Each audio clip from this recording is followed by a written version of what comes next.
Live with CDP Sports Talk, a weekly sports and entertainment podcast sponsored by Barry Cullen Chevrolet. Live on YouTube, Facebook, Twitter, Twitch, and LinkedIn. And on audio via Apple Podcast, Google Podcast, Spotify, Anchor FM, iHeartRadio, Amazon Music, Radio Public, and TuneIn. Now, here's your host, Chris Palme.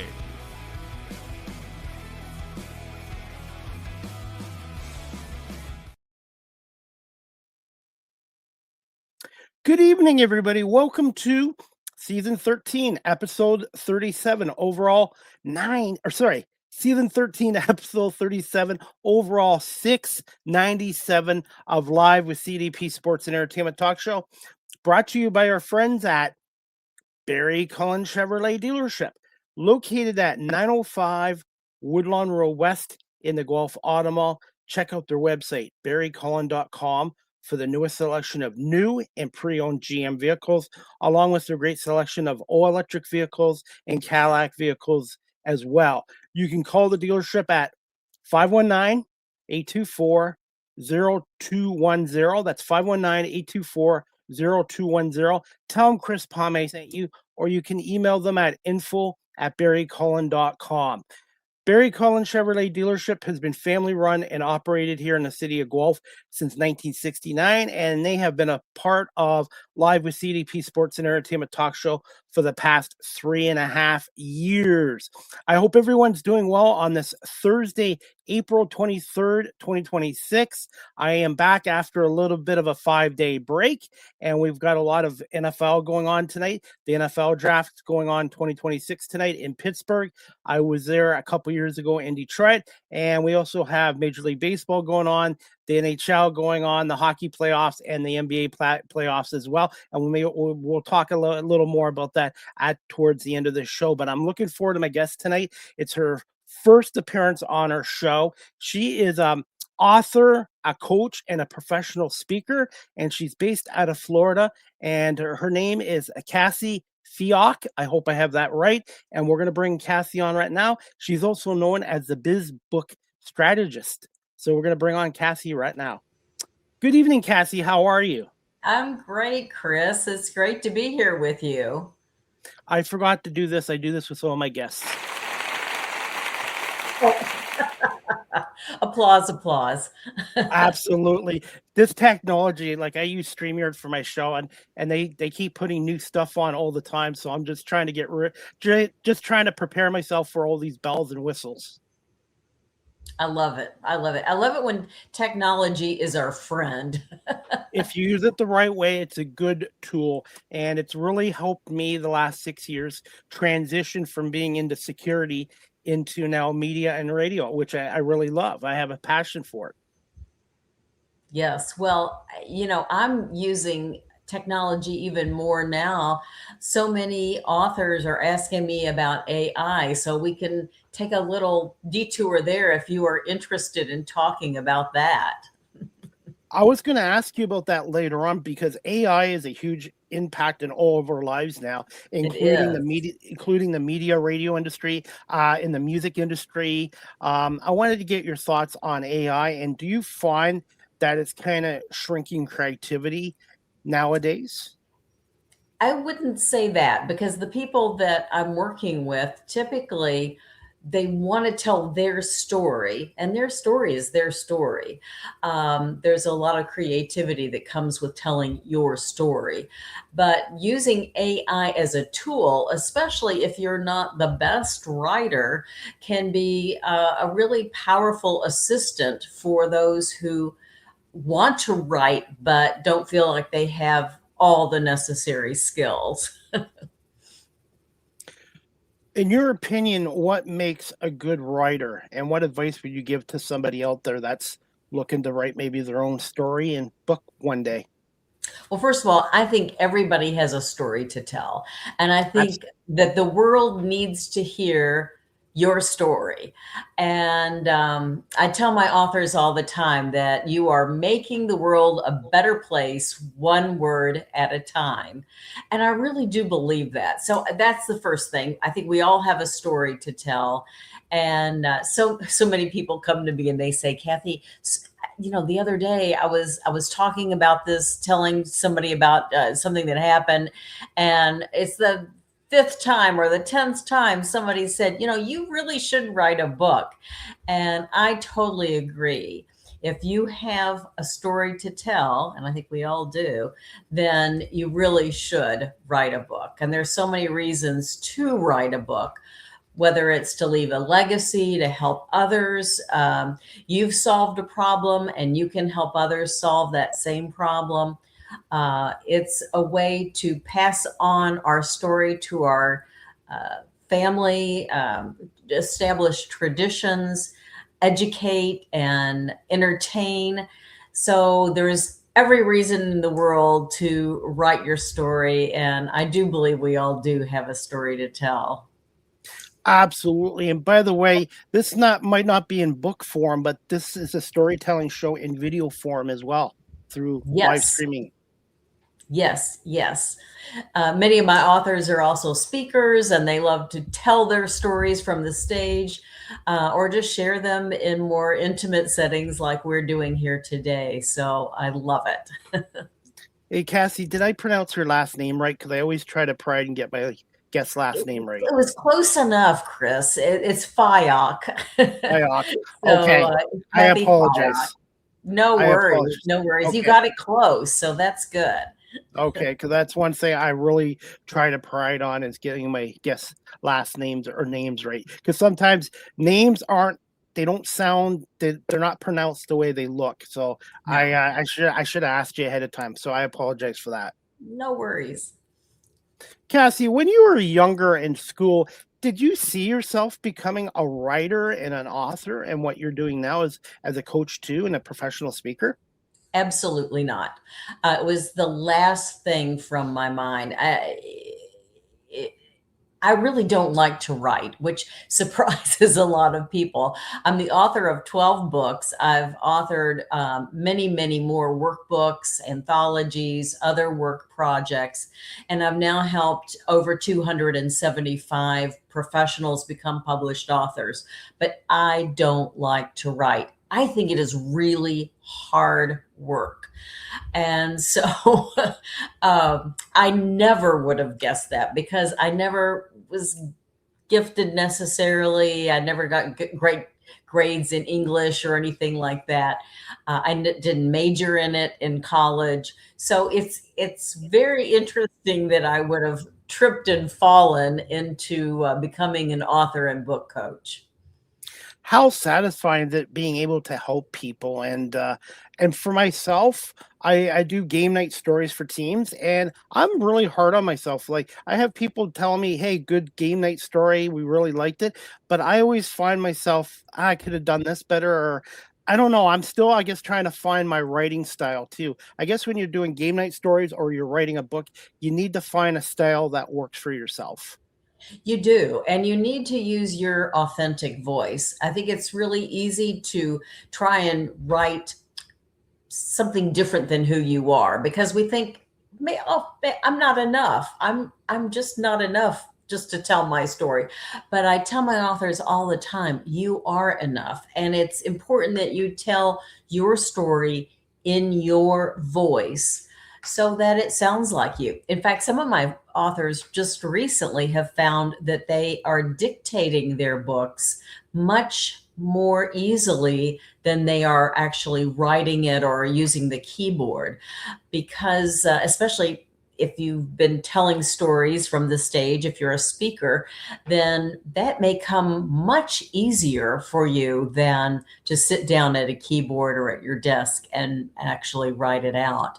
So one of the things I do is to help people figure out the best way for them to write their story, because not everybody approaches it the same way. Some people will find that it's important to have a pen in your hand and they can be more creative that way. Some people use the keyboard, some people speak it, and some people use sort of a combination of different methods. So that's something we work on when we're working together with clients. How satisfying is it helping potential authors get started in writing books?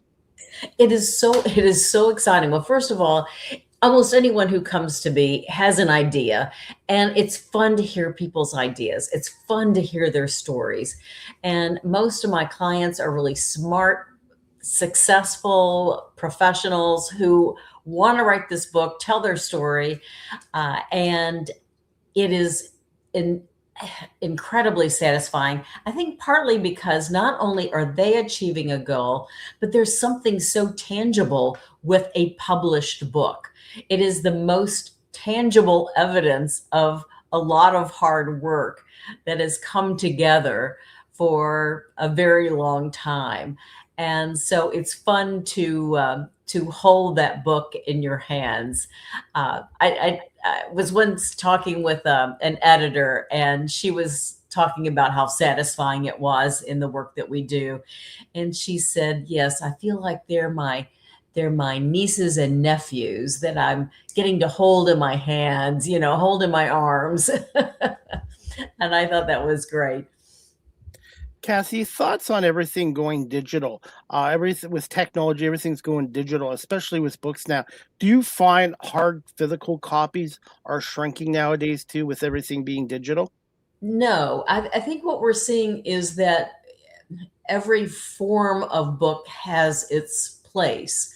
I know when I'm publishing now, and what I'm encouraging my authors to do is to have it as a soft cover print on demand book, to have it as an ebook or Kindle or downloadable format, but then also to have it in audio format, because each of us consumes books in different ways.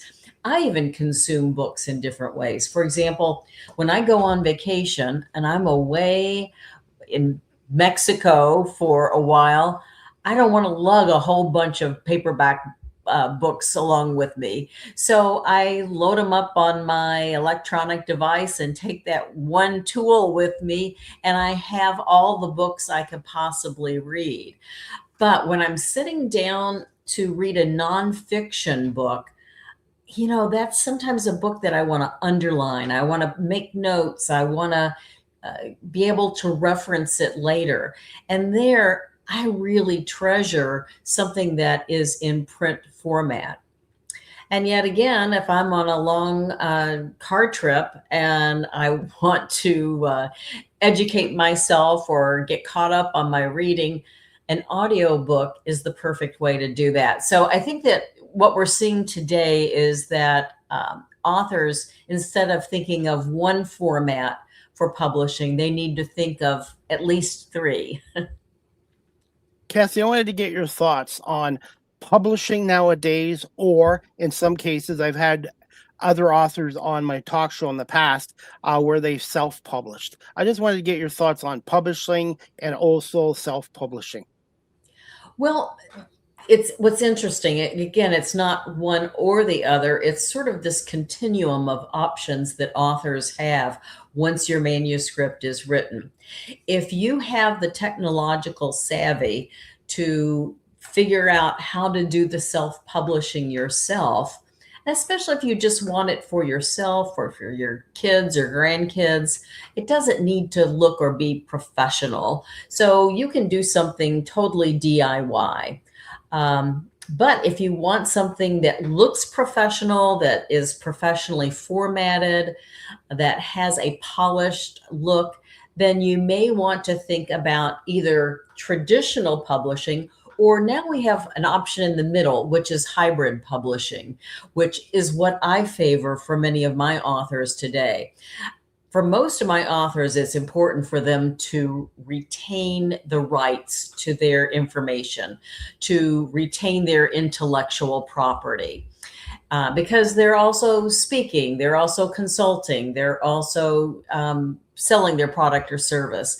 So it's important that we have these options, and that it look professional. So having it professionally published, but by a hybrid publisher, a fee-for-service model is really so much better for many authors.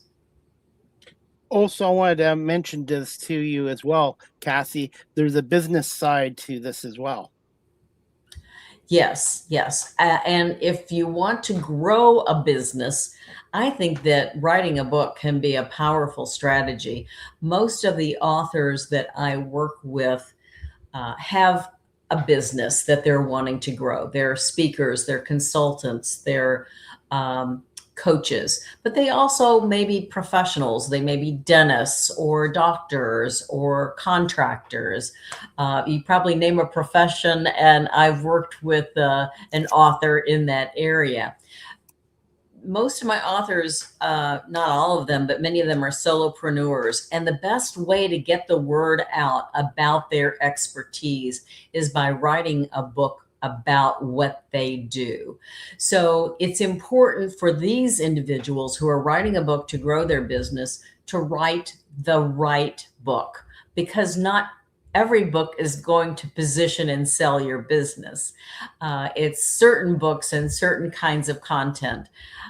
So that's something I work very closely with my authors on, to make sure that they're writing the book that is going to help them get more speaking engagements, or get a coaching client, or land a big consulting contract with an employer. So it's figuring out what are the goals that that individual has, and then how can we write the book that will get them there. Cathy, what are some of the main reasons why people struggle with writing a book and then maybe give up on it? Well, there's so many reasons. I think one of the basic reasons is they just can't get their thoughts organized. You know, a lot of the times I work with professionals, and they're mid to late career professionals, and they have so much knowledge. So like, what goes in the book and what doesn't? And they're trying to sort through all this information. So it's important to have a strategic focus for your book. And that's one of the things I help people get started on is, you know, what is the very narrow thesis for this book? What is it about? It's not just a topic. For example, my first book was on the aging workforce, which is a topic that's not a thesis. My thesis was, what can employers do to harness the power of the aging of the workforce? So that's a very definite take on a broader topic. So it's important for folks to have a strategic focus. It's also really important for them to know who their reader is. And it's not everybody. It is absolutely not everybody. It needs to be for one ideal reader. And maybe that's a younger version of yourself. Maybe it's represents the clients that you work with, the patients that you have, whatever. So it's thinking about the targeted reader. Another big obstacle for many busy professionals is this thing about time. You know, we only have so many hours in a day. And I talk with a lot of folks who writing a book has been something they've been working on for years, but they just don't have the time to do it.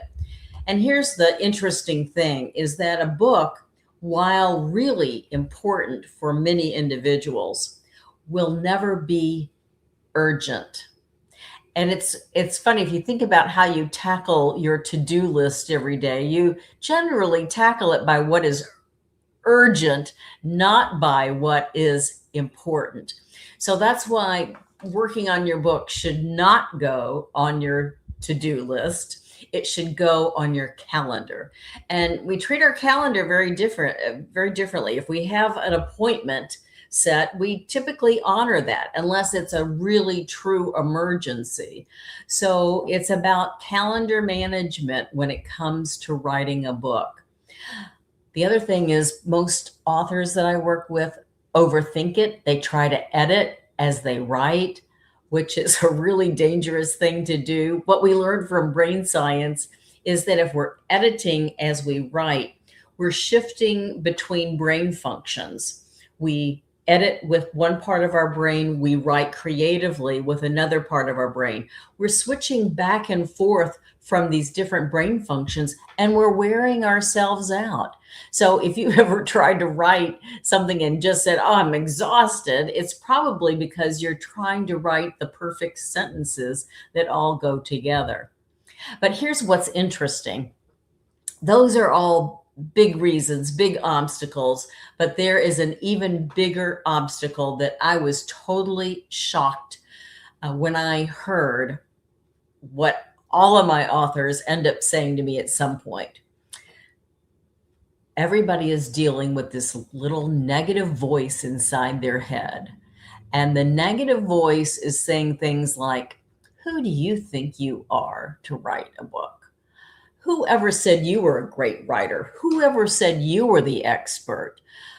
What makes you the one to write this book?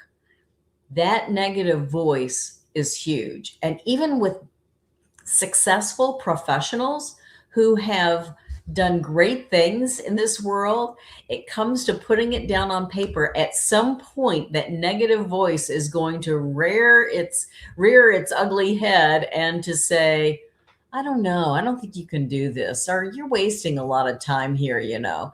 So it's overcoming that negative voice and overcoming it time and time again. One of my partners in crime, Allie Pleiter, she's a full-time writer. She's written over 70 titles right now.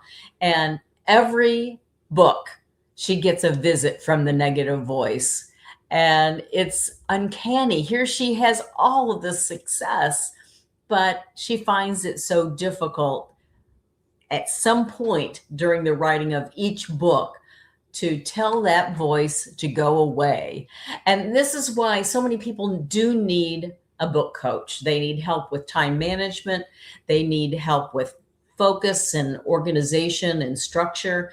And they need help with battling this negative voice. Well, Cassie, I've had other authors on my show, but I've never had a book coach. And I'll be honest, until I met you, I didn't know there was book coaches. And that's what I love about this show, because every show I learn something from my guests, and also the inner voice. And I can relate to that too. There's been times where I was like, I don't belong here. I don't Yes. deserve this. And you know what? Yeah. I've told it to keep quiet, and I've overcome it. And mindset too. Because whatever career you're in, you're going to get people who support you, but you're going to get skeptics, naysayers, in some case haters. And one thing, you just got to block it out. And I think the biggest enemy is, you're right, the inner voice in us. Yeah. Sometimes it's not so much what other people are saying, it's what we are saying to ourselves that is the greatest saboteur of our biggest dreams. So you need somebody to be on your team and to say, you know, if you're getting a lot of feedback from yourself saying this is crazy, then maybe you need a coach to say, hey, that's normal, that's typical. Plow through it, keep going, because what you're writing is really good. Cassie, I wanted to ask you this as well. Some people can write a book, no problem, but when the book is finished, they have trouble finding out what they would name it, titles. Can you just speak to our audience a little bit about the process of finding the right title for that book? Yes. Well, sometimes the title finds you. Sometimes you have to write the book. So I tell people as they're writing the book, you probably want to have a working title for your book. You just have on the screen here that I'm the author of On Your Mark, From First Word to First Draft in 6 weeks. And that was the work. That was not the actual title. The working title was How to Write Your Book in 6 Weeks. Now, that's a fine title in that it's very descriptive, but it has no pizzazz. It has no zip to it. So what I ended up doing was asking my clients and readers, early readers, to say, what do you think? And actually, it was one of my first coaching clients who said, I think it should be from first word to first draft in 6 weeks. And I said, "Ooh, I really like that. I think that could be the subtitle," because you want in your title and subtitle, you want one of those to be compelling and one of those to be descriptive. Because what we want is for people who need our book to be able to see the title and say, "Oh, wow, I need that book." So it has to have a descriptor, but yet it needs to be catchy and compelling. So I think you need both of them. That's why we have a title and a subtitle. So one needs to be one thing and one needs to be the other. And it doesn't matter which is which, but you have to have both pieces. But don't worry about it as you're getting started. Just develop a working title, use that. And then as you're talking with friends, and by the way, I think you should talk with your friends and colleagues about what you're working on. And as you tell them, "Did you know I'm working on a book?" They're probably going to say, "Oh my gosh, what is it about?" And you're going to tell them, and they're going to give you some feedback. And that feedback is really valuable feedback for you to listen to what they're saying, what their response is, and they may have some great ideas for you as well. Now, feedback, like you said, is important, but is there a point where too much feedback can hurt your writing? It absolutely can. I have seen feedback from the wrong people shut down some of my authors. All it takes sometimes is if you're having sort of negative thoughts already, and someone reads some of your work and says, "Well, that's really stupid. Everybody knows that," or gives you some other negative feedback, you may just say, "Well, okay, that does it. I thought this was garbage all along, so I'm going to put it away." Um, it's really important that you get feedback from the right people. People. I know in some of my coaching sessions, we've talked about this because sometimes people have unwittingly taken their manuscript, their baby, to a spouse or a friend, a well-meaning friend, perhaps, and who shuts them down. And it's not appropriate feedback potentially at the time. It may not be great writing, but it probably has some potential, and it needs an expert to see where the opportunities are to make it into a great book. And that's what I do as a book coach. I give a lot of feedback to my clients. Sometimes it's not popular feedback, but I give that feedback so that they can confidently go forward and put that book out there in the world. Cathy, how would you describe yourself as a book coach and an author and a public speaker, a professional public speaker? Well, I'll take those one by one. I really love coaching. I have one of my clients tell me that I was both fierce and friendly, which I think is probably a good combination. I think that it's important for your book coach to be real with you, to give you feedback and say, "This doesn't work. This is not going to accomplish your goal. This needs a story. This needs something," and to have that kind of feedback. So it's important that you get that. And so I think I provide that without destroying your self-confidence. We don't want to kill the muse inside of you that is wanting to create something exciting and new and different. So it's that balance between those two. So I think it's important that if someone decides to work with a book coach, that they have a conversation, that they talk about their ideas, and they see if they are compatible with that individual and they like the style of that individual, because that person's going to be really important as they're working on their book. So that's how I would describe me as a coach. I think I'm also fun, but I'm also very strategic. I take great pride in ensuring that people's goals are being served, their businesses, their careers are being served by their book. So that's very important to me. As a speaker, I love being on stage. I'm an absolute extrovert, so no problem with me being on stage. But I really do like a lot of engagement and interaction. What I have learned, not only as a speaker, but as a member of the audience, is that the more you can engage me as a member of the audience, the more likely I am to learn and take away valuable information. So, what I've learned as a speaker is that it's not really about me, it's about me helping my audiences see the possibilities in themselves. So, rarely anymore do I do a lot of talking on the stage. Primarily, I set up an exercise where they will either talk with me, talk with one another, do some writing, but it is very participative. And I think that is very important.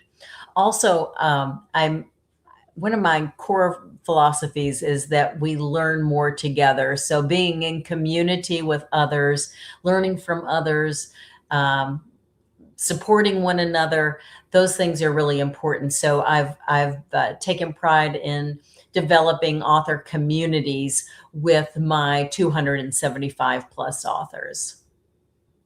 Now, Cathy, I'm still learning to do public speaking, and to be honest, my former career in security, I had to speak to the public. I had to deal with wealthy people, people from old backgrounds, people who had mental health issues, substance abuse, mental health. So I think my former career, which I did for over 2 decades, kind of helped me with my self-confidence, because I think the biggest thing as a public speaker is self-confidence. Because I'll be honest with you, when I was younger in elementary school, high school, even college, I was the guy that sat in the back of the classroom. The teachers, professors always had to drag me up because I was always worried about people are going to laugh at me, or it's just going to be a disaster. And I think my former career really helped me in that terms of self-confidence in dealing with the public. And I know when I speak to high school kids right now once a month, I make sure I have good eye contact, self-confidence, and just speak like I'm speaking with you or somebody at a coffee shop, Yes. and share the experience. And I also bring in some of my media passes so some of the students can see which teams or which leagues I've been involved with as well. And I always ask the students, feel free to ask me questions as well. So I do agree with you there. And I just love hearing you talk because I'm trying to learn more about doing speaking from you. And I'm hoping one day when my story is complete, I would like to write a book about my story as well. Well, I think you should. You absolutely should. It probably is too early right now to know what it might be. Is it going to be about podcasting? Is it going to be about media, about security? There's a lot of things you could write about right now. I know, Chris, but you want to think about that before you invest a lot of time in writing the book. Because here's what I've learned about writing a book. It will take you to where you want to go. If you write it aspirationally, it will take you where you want to go. So be careful that you're writing the right book. Well, here's another tip about being a better speaker and about being a better writer.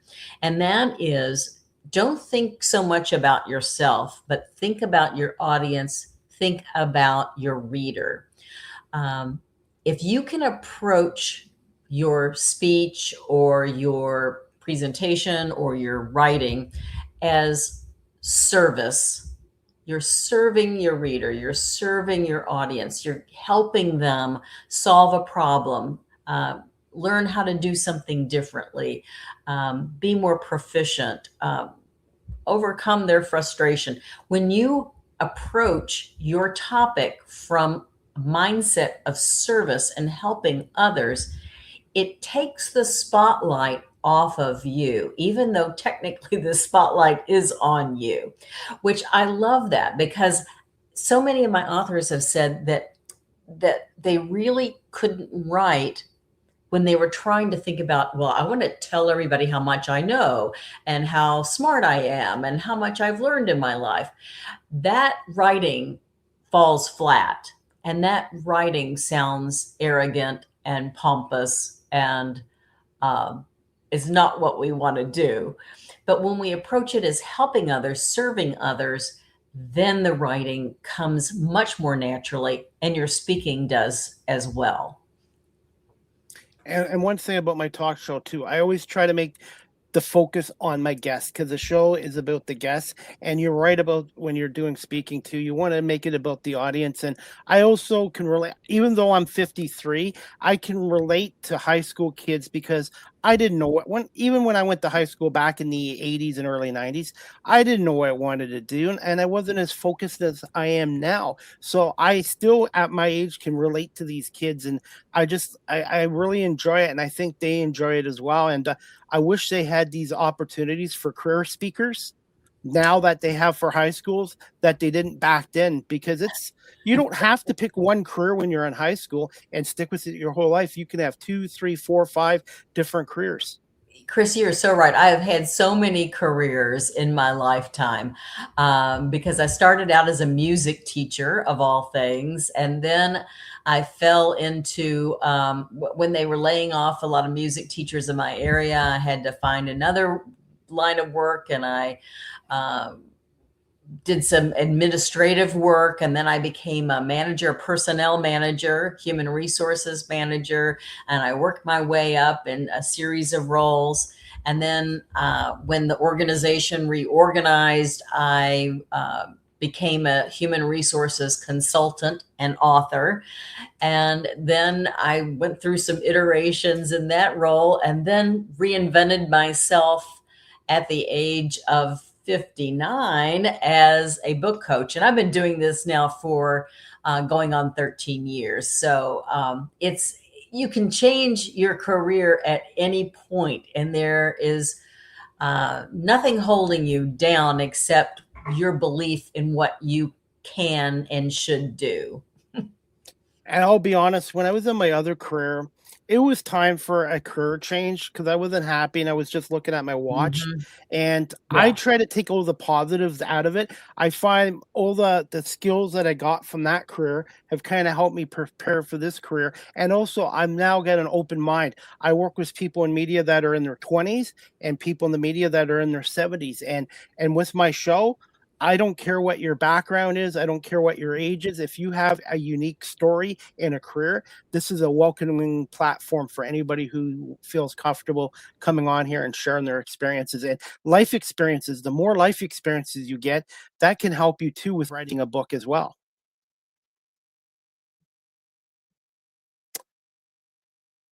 All right, I think Cassie froze up, so hopefully we'll get Cassie back here. The joys of technology, folks. When technology works well, it works great. Hopefully Cassie will be back. Cassie is an author. She's a coach, a book coach, an author, and she's a professional speaker. And she's based out of Florida. And she's also been with the National Speakers Association for over 20 years, and she's a certified speaking professional as well. Cathy, I don't know if you want to try logging off and logging back on. Unfortunately, her Wi-Fi froze up, so hopefully we get Cassie back on. And as we wait for Cassie, I'm going to play a little video clip from Cassie Fyock's YouTube channel. Just 1 second, and we're going to play it right now. If you want to achieve your big goals like writing a book, here's a simple but powerful tool. Don't put your goal on your to-do list. Put it on your calendar. We work through our to-do list by what is urgent. But consider this, while important, your book will likely never be urgent. Block writing time on your calendar. And if you need to cancel that appointment due to an emergency, because something urgent may come up, then do what you would do when you have to cancel lunch with your most important client or your best friend. Reschedule. If you have a bucket list goal like writing a book, do yourself a favor and block time on your calendar. This is Cathy Fyock, the business book strategist, and I'm here to help you write your book. And that was courtesy of Cathy Fyock's YouTube channel as well. Cathy Fyock is also known as the book strategist as well. So if you're looking to write a book and you need a little help with it, Cassie is a book coach, as well as a professional speaker and author of 12 books as well. I'm hoping to get Cassie back on our show. Unfortunately, her Wi-Fi froze up. So as we wait for Cassie, we'll talk a little bit of a little sports as we wait for Cassie to come back on. Major League Baseball today. The Detroit Tigers won today, 5-4 over the Milwaukee Brewers. Spencer Torkelson hit the game-winning home run in the ninth inning for the Tigers. So the Tigers are now 14-12, and I believe the Tigers are back on the road as well. And last night, the Pistons won their first home playoff game since 2008. It took 18 years and 12 playoff games, but the Pistons won 98-83 over Orlando. So that series between Detroit and Orlando are 1-1, with the next game 3 Saturday at 1 o'clock at Orlando. And the National Football League draft is tonight in Pittsburgh as well. And we've got Stanley Cup playoffs tonight. Buffalo, Boston, game 3 tonight, 7 o'clock at the TD Garden in Boston. We also have Carolina, Ottawa at 7:30. That series is tied 1-1. And we also have Colorado and the Kings. Colorado's up 2-0 that series. It's going to game 3 tonight in Los Angeles as well. And NBA action, we've got Atlanta and the Knicks tonight at 7 o'clock from Atlanta. That series is tied 1-1. And then we've got the Cleveland Cavaliers at the Toronto Raptors tonight. Game 3 at 8 o'clock tonight in Toronto. Cavs are up 2-0 in that series. And then we have the late game, Denver, Minnesota. That series is tied at 1-1. That starts at 9:30 as well. I'm hoping we can get our guest, Cathy Fyock, back on. Again, she is known as the business book strategist. She is a book coach, an author, a professional speaker, and she works with potential authors and helping people put their stories into books. And I was really looking forward to finishing this up with Cathy. So hopefully we can get Cathy back on in the next couple of minutes as well. I do have all her ticker stuff here as well.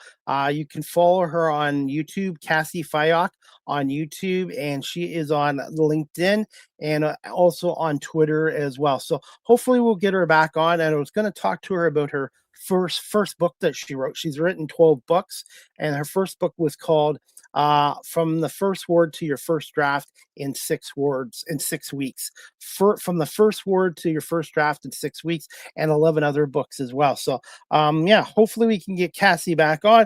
Anybody who's watching the show right now, as we wait for Cathy hopefully to come back on, if you have any comments, questions, suggestions, or you want to ask me something, feel free to do so as well. You know what? As we wait for Cathy, I am going to play a video, an interview that I did about a week ago with Denise Bowden from the Ropes, a mini TV series that she did for Bell 5 TV. So as we wait for Cathy to come back on, I am going to get that interview on with Denise Bowden now.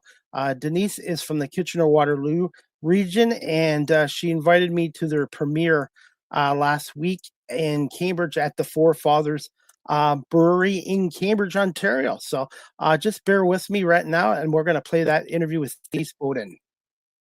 1 second. And if you haven't checked out The Ropes on Bell 5 TV, please do so as well. So just bear with us, and I'm just going on the fly here right now as my guest was having some internet connection area. So just 1 second, and we're going to play an interview that I did with Denise Bowden from The Ropes, and she is a producer, and she is very talented. So just bear with me right now, and we'll get this interview going.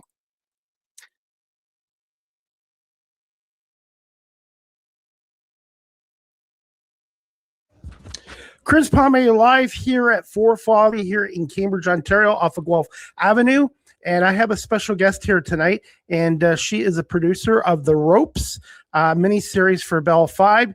And I'm going to bring on Denise Bowden right now. How are you doing today? I am excited to be here today. Chris, how are you? I am doing good. Thank you for inviting me here. Can you just tell our audience a little bit about The Ropes and having it aired tonight in front of over, 75, 80 people here? Well, The Ropes is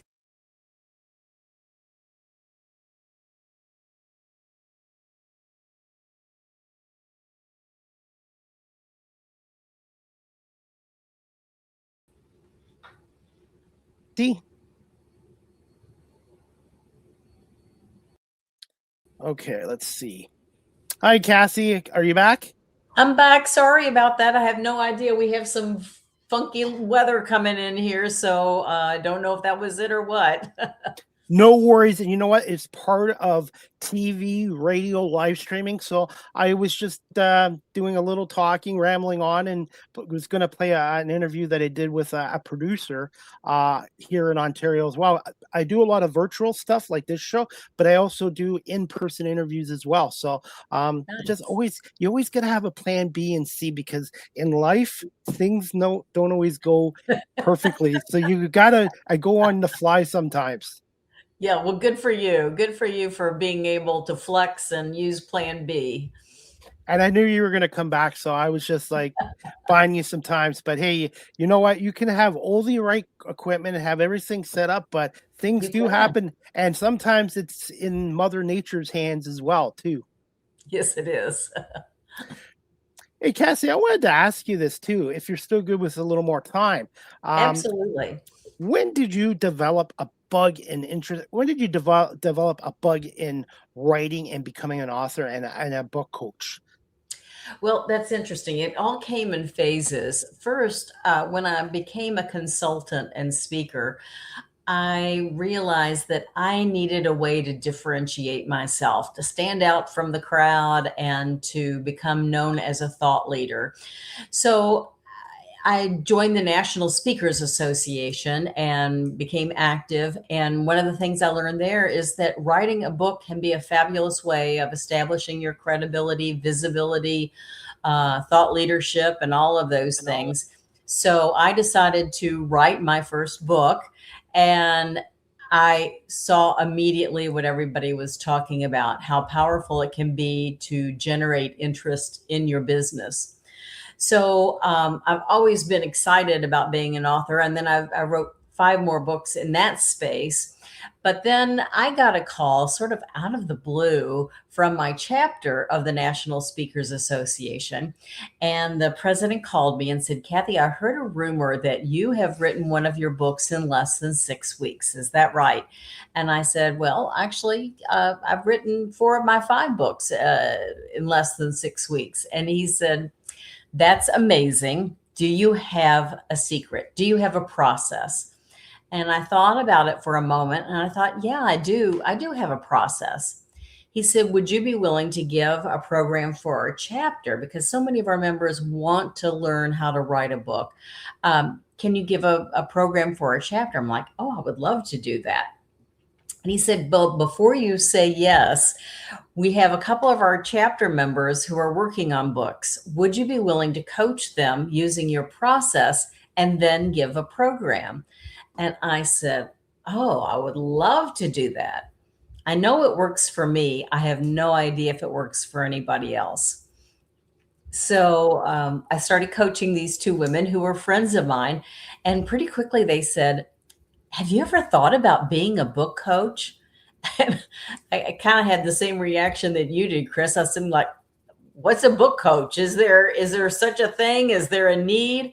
And they said, oh yeah, there are book coaches out there, and there's definitely people who need help because they don't know how to get started, or they get started and they get stuck, or they need a cheerleader, or they need someone to give them feedback. And so that's how the idea was born. When I gave my program for the chapter, because I've been a member for so many years, my friends came up to me afterward and said, have you ever thought about being a book coach? And I said, okay, now I have. And basically that was in the spring of 2013. And by January of 2014, I launched the new business as a book coach. And the way I did that was to write a book about how to write a book. And that positioned me in this new space. So it has been just one of the most exciting things I've ever done.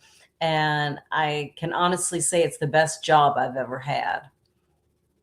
Cassie, how much would you say you've improved, evolved as a writer, an author, and as a book coach over the last decade? Oh, I have learned so much. I've learned so much from my clients. I've learned so much through the coaching process.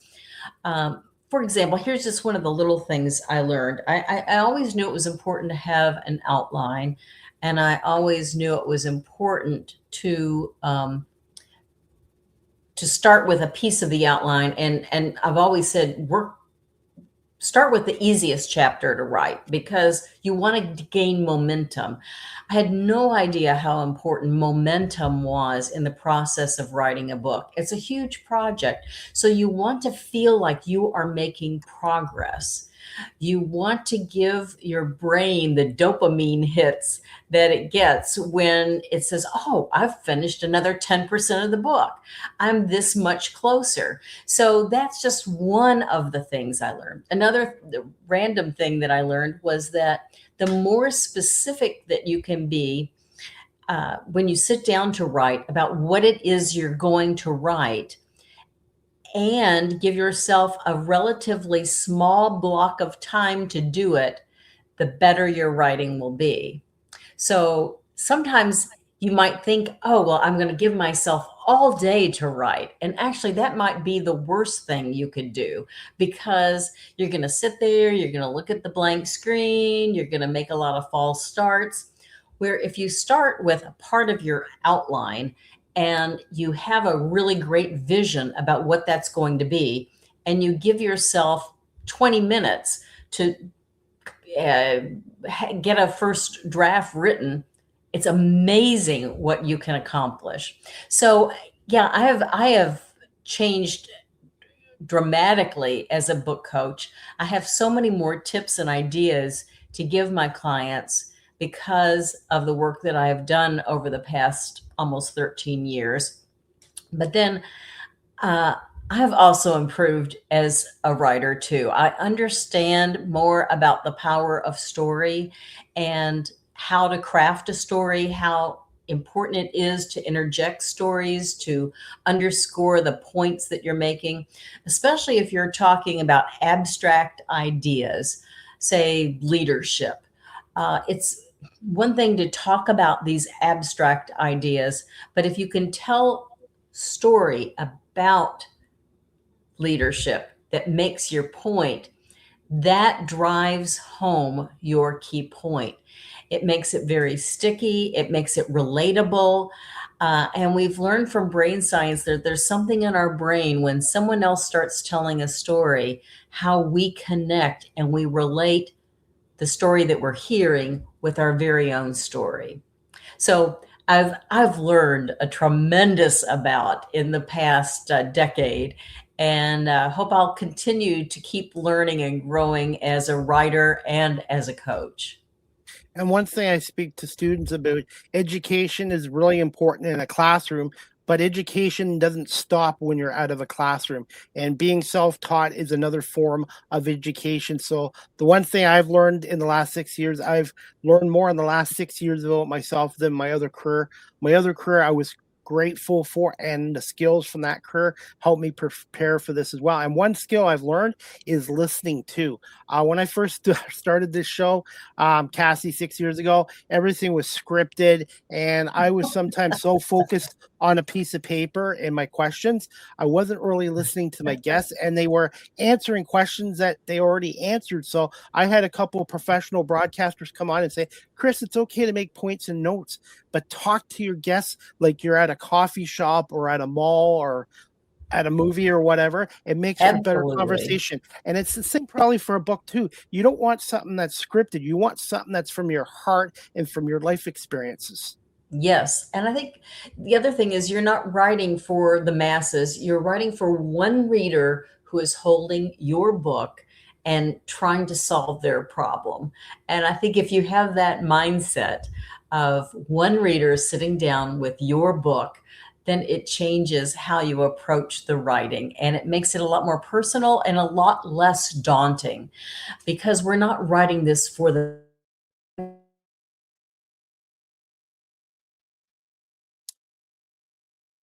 I think Cathy froze up there. So everybody bear with us.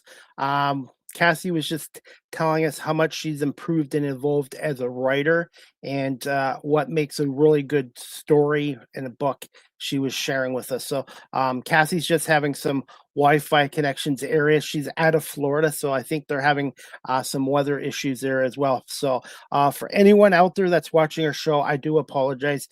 Technical glitches do happen, and hopefully we can finish up the show with Cassie. Cassie, if you can hear me, maybe try logging off or logging on again. But yeah, Cassie is the author of 12 books as well. And as you see below on my ticker, you can follow Cassie on social media. Cassie Fyock.com is her website. She's also on Cassie Fyock is on LinkedIn, and she's also on YouTube as well. So bear with us, guys. I do apologize, but unfortunately there's some weather issues where Cassie is right now in Florida, and it's affecting her Wi-Fi internet connection. So hopefully we can get Cassie back on and wrap this show up in a couple of minutes. And again, Cassie Fyock is the biz book strategist, author of her first book called On Your Mark, from the first word to the first draft in 6 weeks. She's basically a book coach. So anyone out there that's looking to write their own book and needs a little bit of help, that's what Cassie does. She assists people with writing books. And also she's an author of 12 books. And Cassie is also a certified professional speaker as well. So if you're looking for a professional speaker or a book coach, Cassie is the one to look for as well. And as we wrap up the show, guys, like I said, again, you can connect with Cassie. I got her address right down here as well. And you can reach her at CassieFyock.com if you want to email her there as well. And as we wrap up the show, guys, I have another show coming up tomorrow, Friday, April 24th, 10:30 a.m. I have Adam Levy on. He is a National Lacrosse League insider. He's a friend of the show and friend of mine. So Adam's going to come on, and maybe with his son Preston. And Adam and his son Preston maybe make an appearance. We're going to preview the upcoming 4 National Lacrosse League games Friday and Saturday, including Buffalo and Georgia on Saturday night as well. So if you're a fan of the National Lacrosse League, fan of the Buffalo Bandits, Toronto Rock, Georgia Swarm, Colorado Mammoths, please check out Live with CDP Sports and Entertainment Talk Show tomorrow at 10:30 a.m. And then Saturday, April 25th, 9 p.m. Eastern, 7 Mountain Standard Time in Saskatchewan. I have members of the Western Medicine Show Band with Laurel Sapp, Shannon Elizabeth, and Ray Elliott on to come on and talk about their band and a little bit about their country music and Laurel Sapp's latest single as well. So if you're a fan of music, country music, check out Live with CDP Sports and Entertainment Talk Show Saturday, April 25th at 9 p.m. Eastern, again with Laurel Sapp, Ray Elliott, and Shannon Elizabeth from the band Western Medicine Show Band from the province of Saskatchewan. Then my 700th episode is going to take place on Monday, April 26th. Yeah, I believe April 26th. No, sorry. Monday, April 27th. Monday, April 27th at 6 p.m. My 700th Live with CDP Sports and Entertainment Talk Show is going to be with Ellie Brady, who is the in-game arena host for the Buffalo Bandits. So Ellie's going to come on, and we're going to talk a little bit about the Buffalo Bandits and hopefully a win over Georgia on Saturday to advance in the playoffs. And also, she is a huge Buffalo Sabre fan, and sometimes she fills in for Courtney Corbetta, who does the in-game hosting for the Buffalo Sabres as well. So Ellie Brady will be on episode number 700 this Monday, April 27th at 6 p.m. to talk Buffalo Bandits, Buffalo Sabres, and maybe a little bit about her stand-up comedy career in the city of Buffalo. And then on Tuesday, April 28th, I have 2 shows. Live with CDP Sports Entertainment Talk Show on Tuesday, April 28th at 11:30 a.m. Eastern with Brad Bisbeen, the assistant general manager for the Buffalo Bisons, the top farm team of the Toronto Blue Jays. And then at 8 o'clock, the Small Talk podcast with Marlene Sharp and myself, and we'll have our latest guests there as well. So I've got lots of upcoming shows coming on, and I do have some good news. I do have our guest back, Cathy, and hopefully we can wrap this show up in just a couple minutes. 1 second. Cathy, hi, how are you? Good. I apologize. Technology is not my friend this evening. No problem, Cathy. Understandable. It does happen, and it's happened to me at some point as well. But I'm excited just to wrap the show up and encourage people. If you've ever thought about writing a book, I mean, I'd love to have a conversation with you. And I welcome any of your listeners to reach out to me at Cathy at cathyfyock.com and send me an email and say, I heard you on Chris's program and I'd like to schedule a strategy call. And it will be totally complimentary. We'll talk about your idea and what the next steps might be. Cathy, who gave you the name the Biz Book Strategist? I actually came up with it myself with the help of some NSA colleagues. I was attending a National Speakers Association meeting, and we were talking about having a tagline or descriptor is so powerful if you can capture what you do in a few words. So I kept thinking about, well, what is that?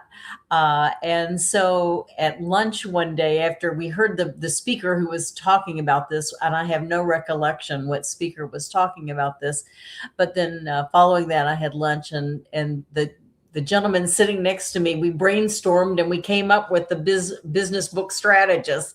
So, and it's stuck, and I love it because it's so descriptive. The only thing it may be a little confusing is some people say, well, I'm not writing a business book. I'm writing a book about health, or I'm writing a book about something not business related necessarily. And I said, well, I'm helping people write books to build their business, to grow their business, their career. So it doesn't have to be about business, but it is foundational to who you are and what you want to share with the world. The importance of branding and marketing yourself. And my show is called Live with CDP Sports and Entertainment Talk Show, but I am in the process of rebranding because I've had some potential guests.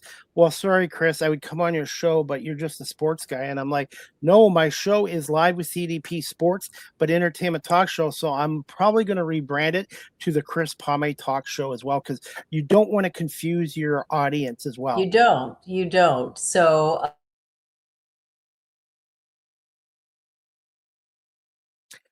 unfortunately, I think the frozen bug Wi-Fi issue with Cathy has happened again. I was just finishing up the show with Cathy about the importance of branding and marketing self, and also knowing your audience. And also, I am probably going to change the name of this show probably in a couple weeks as well, probably to the Chris Pomay Talk Show as well, because this show is not just sports; it's a fully diverse entertainment talk show as well. So unfortunately, I don't know if we're going to be able to finish up with Cathy, but hopefully we can have Cathy back on again in the future as a guest. And unfortunately, her Wi-Fi, they're just having some weather issues in Florida tonight, and that can affect the internet as well. But again, you guys can follow Cathy on the social media sites down.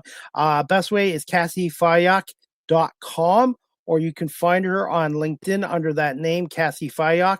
And also she is on YouTube. Check out her YouTube channel, Cathy Fyocks, and she's got videos and content there as well. And she, again, is known as the Biz Book Strategist. She's the author of 12 books, and she's also a book coach and a professional speaker as well. And as we wrap up this show, guys, what's a fun fact about myself? I was going to ask Cathy this, but I'm going to say a fun fact about myself is I am left-handed. And I'm also a fear of heights. So those are two fun facts about CDP. And I became a Detroit Pistons fan in 1981 thanks to Isaiah Thomas. I think we got Cathy back on, so we're going to wrap this up really quick with Cathy with the Wi-Fi issue. So 1 second. Hi, Cathy. You're back. Welcome back. thank you. No worries. Hey, Cassie, as we wrap this show up, I wanted to ask you as well. I forgot what I was going to write down. I should have wrote it down here. Okay. Now I remember. What is next on your bucket list as a book coach, an author, and professional speaker? What's next on your bucket list? Well, I do have some pretty exciting speaking engagements coming up. I'm going to be speaking for a big conference coming up in June in Orlando, the Society for Human Resource Management. I'm going to be doing some exciting things with the National Speakers Association. But I don't know. I guess it's working with that next client. Um, I would love to work with a client whose book goes so big that it becomes this international bestseller.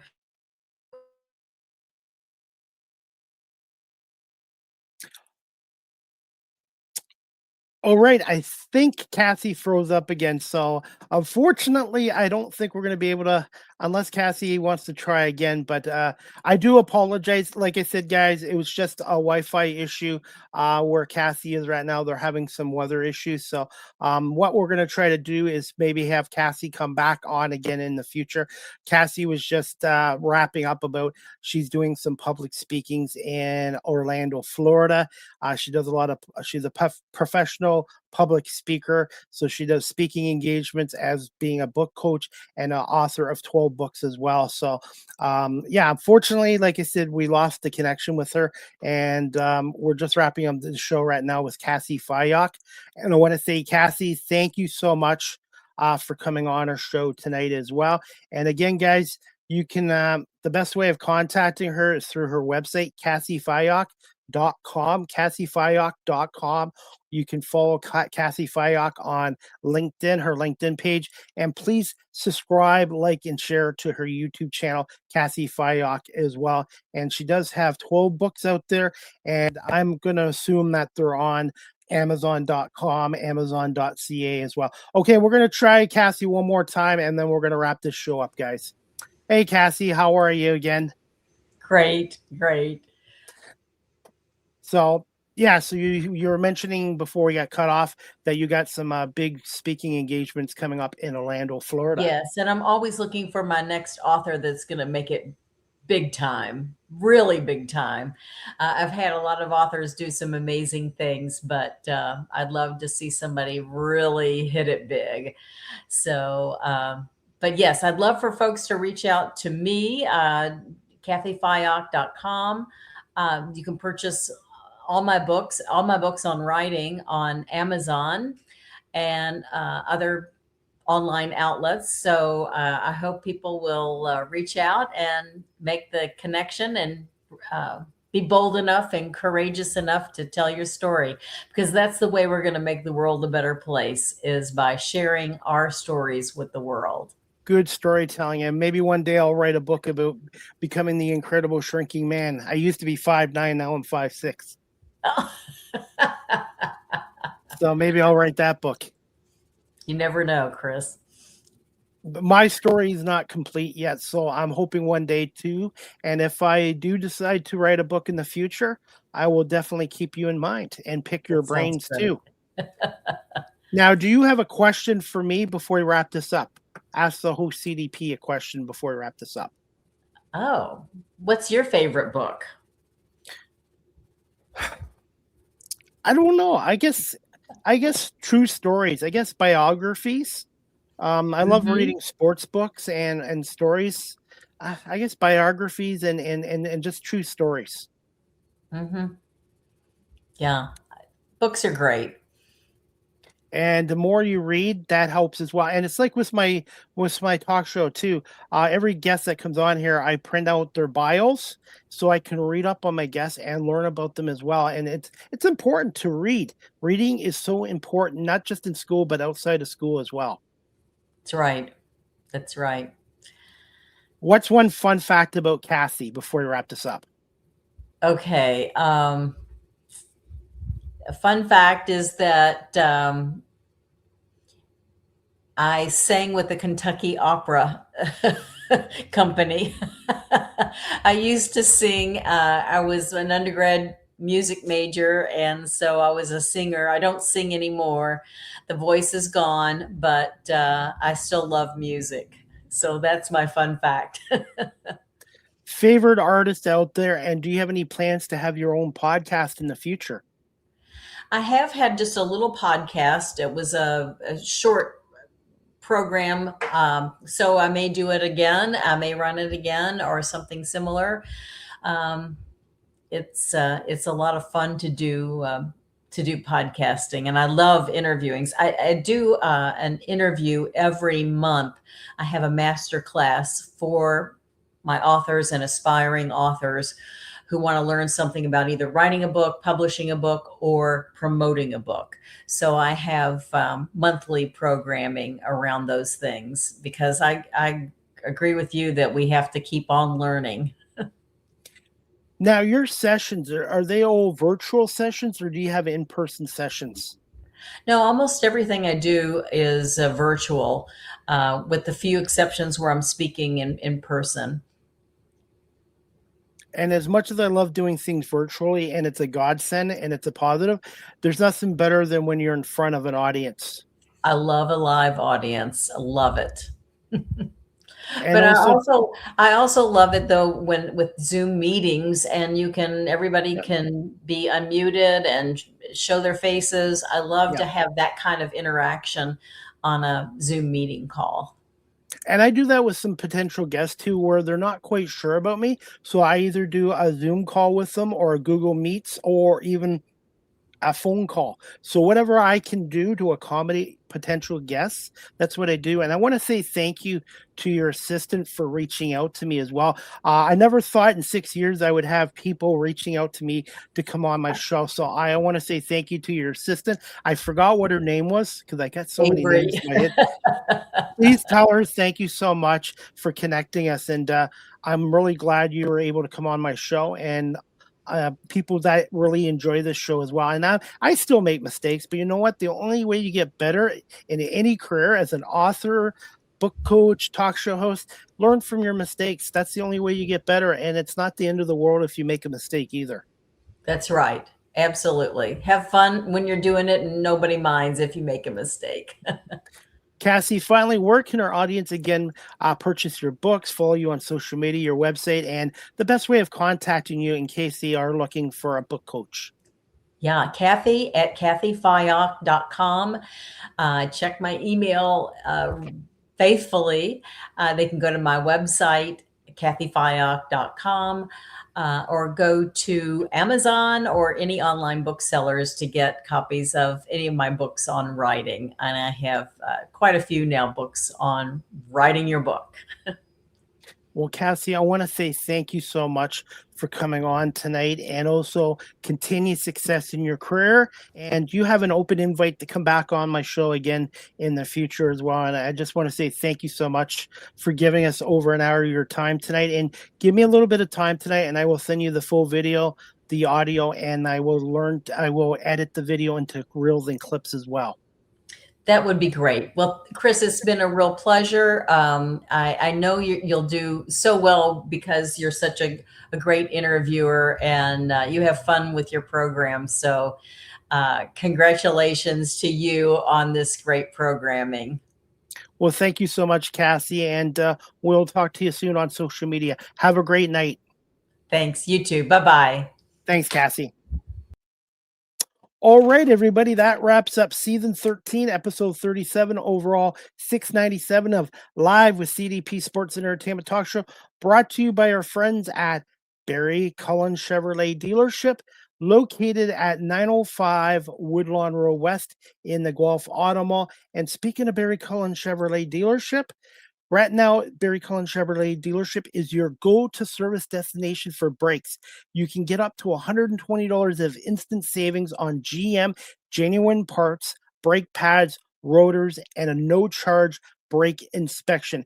As you all use your vehicles like I do, you know the importance of having good brakes for safety purposes for yourself and other cars. So right now, go to Barry Cullen Chevrolet dealership. Again, they're your go-to service destination for brakes. Again, you can get up to $120 in instant savings on GM genuine parts, brake pads and rotors, and a no-charge. That's right, a no-charge brake inspection there at Barry Cullen Chevrolet. Give them a call, 519-824-0210 to make an appointment. Tom Chris Palme sent you, or you can email them at info@barrycullen.com, or pop by and see Andrew and the service crew at 905 Woodlawn Road West in the Guelph Auto Mall.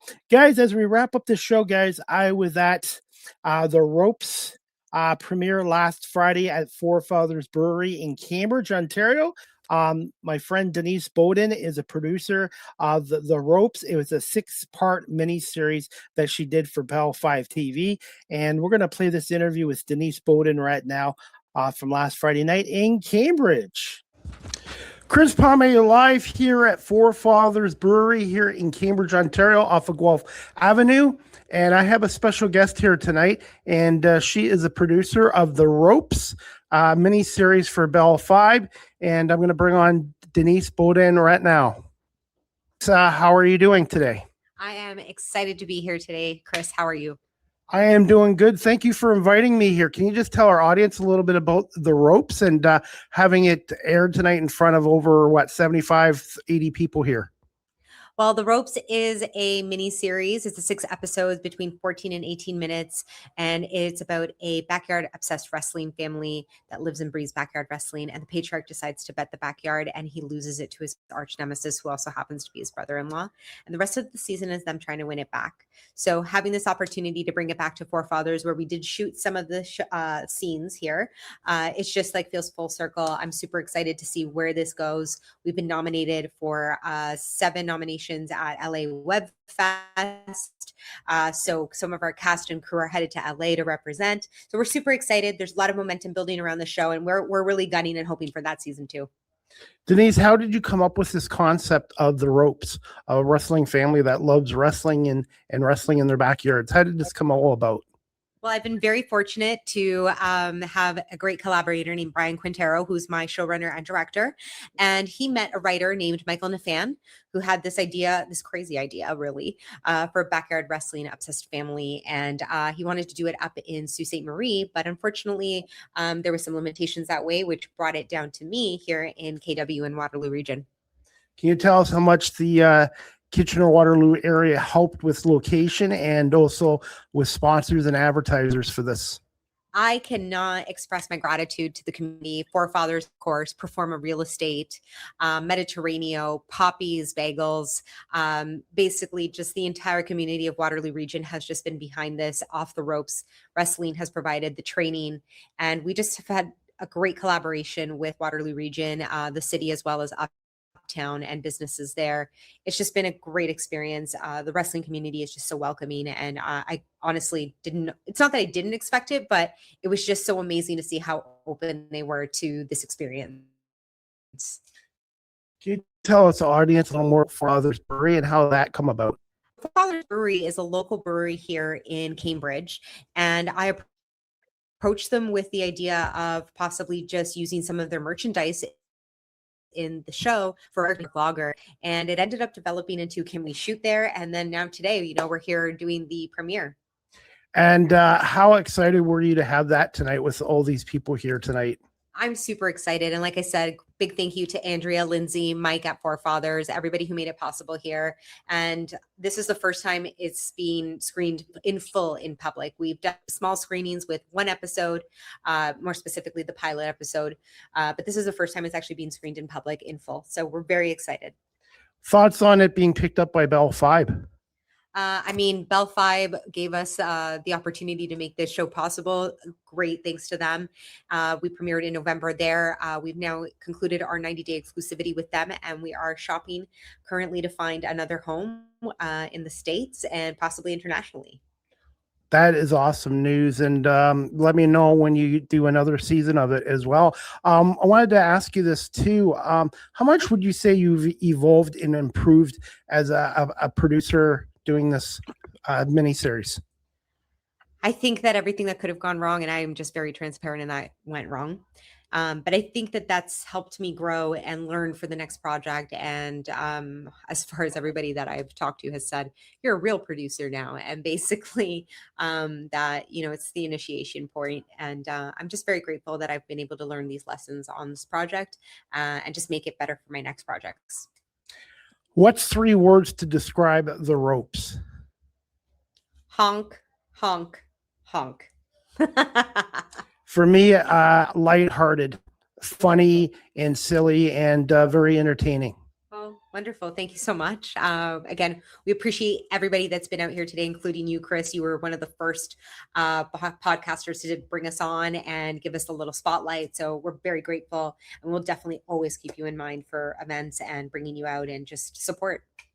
For The Ropes, what was your most memorable, I was going to say favorite, but most memorable scene? I think it would have to be Jessica and Marcella, their little cat fight. I think it's probably one of the best scenes. And final thoughts on the cast and the people behind the scenes, because people don't realize it's really a team effort making a TV series or a mini series or film these days. Without the people behind the camera and in front of the camera, everybody is important. This would not be possible. So just remember that at the end of the day, there's people that are behind and in front of the camera, and you just support the arts. Go get physical media. Go to the movie theater, go to premieres for indie stuff. Support as much of your local arts as you can, because it's very important. It's what keeps life alive in our society, and just keeps us going. Just quick thoughts on AI and in the film industry these days. I'm not concerned about it. I think AI is a wonderful tool for certain tasks and certain things, but I don't think it's going to really take over for writers or creatives. At the end of the day, it has to be programmed and trained to be able to do and achieve the level that the human mind does. So I'm not really concerned. And at the end of the day, I've always said, and I've been saying for the last few years, indie is making a massive comeback. And what's one fun fact about yourself in The Ropes? One fun fact about The Ropes and myself, I'm in The Ropes. Maybe you'll catch me on the cameo next time. Okay, and what's next on your bucket list? Next on my bucket list, I hope to take a vacation. I think I need one. Same here. I need to get some sleep. But Denise, I want to say thank you so much for doing this interview. And I really enjoyed the Ropes and being a little bit of part of it as well as media. Wonderful. Thank you so much for having us once again, Chris. Thank you so much, Denise. Denise Baudin, one of the producers of The Ropes. Check it out on Bell 5. Thank you so much, Denise. Thank you. And again, that was courtesy of my YouTube channel, Chris Pame, Live with CDP Talk Show. Make sure you subscribe, like, and share, and also check out my YouTube Shorts videos on there as well. So thank you to everyone for subscribing to my YouTube channel as well. And that was Denise Baudin, one of the producers of The Ropes, a 6-part miniseries on Bell 5 TV. And that was at Forefathers Brewery in Cambridge on Guelph Avenue last Friday as well. So thank you to Denise Baudin. And also thank you to my guest tonight, Cathy Fyock, who is a book coach, an author, a writer, and a professional speaker for coming on our show tonight out of Florida as well. As we wrap this show up, guys, some good news today. One of my buddies who's been down at the Humane Society for 4 months, Bernie, was adopted today and went home. So another happy ending at the Cambridge District Humane Society. I'm going to miss my buddy who I love, Bernie, but I'm so happy he's been adopted into a family and a good home. So congratulations to Bernie, and thank you to Michelle and her staff and the other volunteers for looking after these animals as well. Stories like Bernie is why I volunteer down at the Cambridge District Humane Society twice a week as a dog walker and fundraiser. So it's just such great news that Bernie got adopted. And if you want to adopt a pet, don't shop, but adopt. Check out the Cambridge District Humane Society. Cambridge District Humane Society is located at 1650 Dunbar Road in Cambridge, right across from the Cambridge Center Mall. Telephone number 519-623-7722, extension 0, to arrange an appointment to see one of the dogs. And you can visit their website, cambridgehumanesociety.org, to see all the animals that are up for adoption, their profiles and information as well. So if you're interested in a pet, check out their website, cambridgehumanesociety.org. their profiles, information all there. And if you want to book to see one of the animals, possibly to adopt, 519-623-7722, extension 0. Ask for Michelle or Kat, and somebody there can assist you as well. So congratulations to my buddy Bernie and to the new family of Bernie. And he's going to make a wonderful friend and family member as well. And if you're looking to volunteer at the Cambridge District Humane Society, go to cambridgehumanesociety.org. Go on the volunteer section and fill out a volunteer application form. And perhaps maybe you'll see CDP down there one day as well. As we wrap up the show, guys, you can also follow me on Blue Sky Social at Live with CDP 19 on Blue Sky Social. And also book, if you'd like a personalized video message from yours truly, CDP, go to cameo.com/Chris Pame, and I look forward to doing your personal video requests in the near future. Anything within reason. Happy birthday, happy Hanukkah, a happy anniversary, congratulations, anything within reason. I look forward to doing your personalized video message from yours truly, CDP on cameo.com/Chris Pame.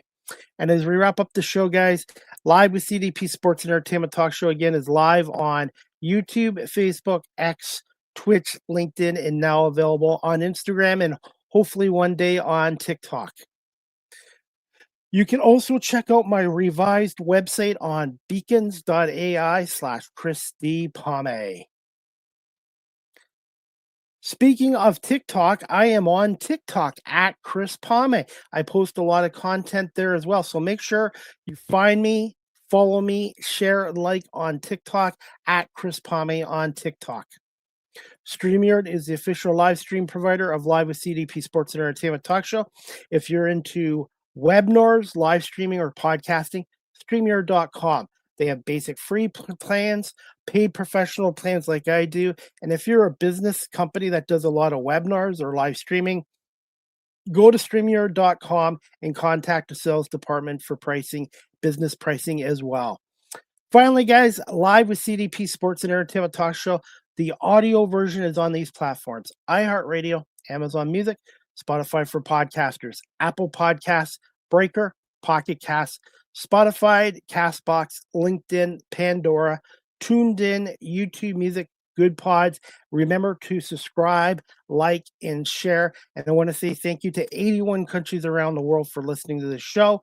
And also, I'm approaching 12,000 downloads and listens on Spotify as well. And I'm going to say this again.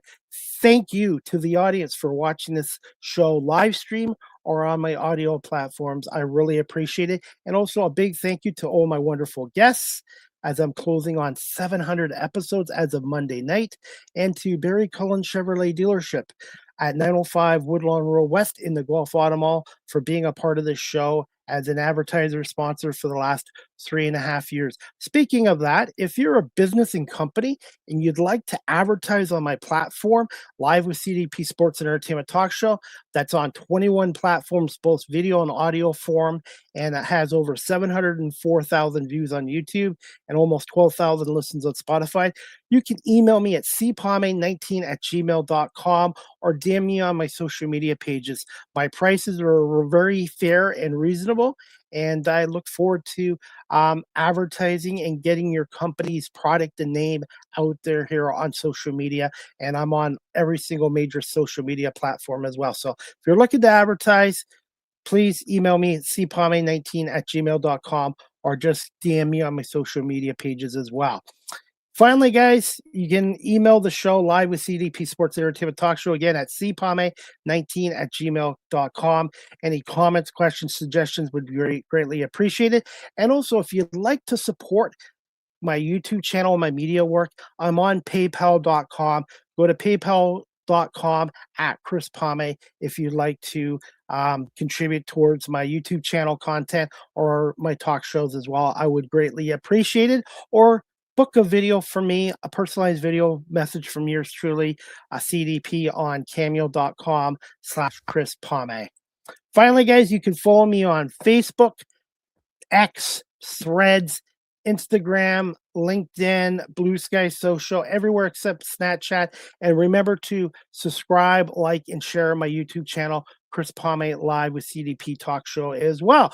And I want to say thank you again to my guest tonight, Cathy Fyock, a book coach, an author, a writer, a public speaker, for coming on. So thank you to Cathy Fyock. And my next Live with CDP Sports and Entertainment Talk Show, it's going to be Friday, April 24th at 10:30 a.m. Eastern with National Lacrosse League insider Adam Levy and maybe his son Preston, as they're going to preview the upcoming National Lacrosse League first round series that are starting Friday night and Saturday as well. So if you're a fan of Adam Levy, a fan of Preston, a fan of the Buffalo Bandits, Toronto Rock, tune in to Live with CDP Sports and Entertainment Talk Show again, Friday, April 24th, tomorrow morning, 10:30 with Adam Levy. And then Saturday, April 25th, 9 p.m. Eastern, I have members of the Western Medicine Show Band out of Saskatchewan, Laurel Sapp, Ray Elliott, and Shannon Elizabeth coming on as well. And we're going to play a couple of their new songs as well. And that is about it for tonight, guys. I hope everyone enjoys the Stanley Cup playoffs, the NBA playoffs, Major League Baseball, and of course, the 2026 NFL draft starts tonight, round 1 from Pittsburgh, Pennsylvania as well. And I was just saying to myself the other day, it's been 2 years since I covered the NFL draft in Detroit, and that was a great experience. And hopefully one day I will be able to go about across the border and to cover another Super Bowl or NFL draft as well over there. So busy time of the year for sports and for Live with CDP Sports and Entertainment Talk Show. I hope everybody has a great night, and we'll see you back here tomorrow morning at 10:30 with Adam Levy talking National Lacrosse League. Have a good night, everybody.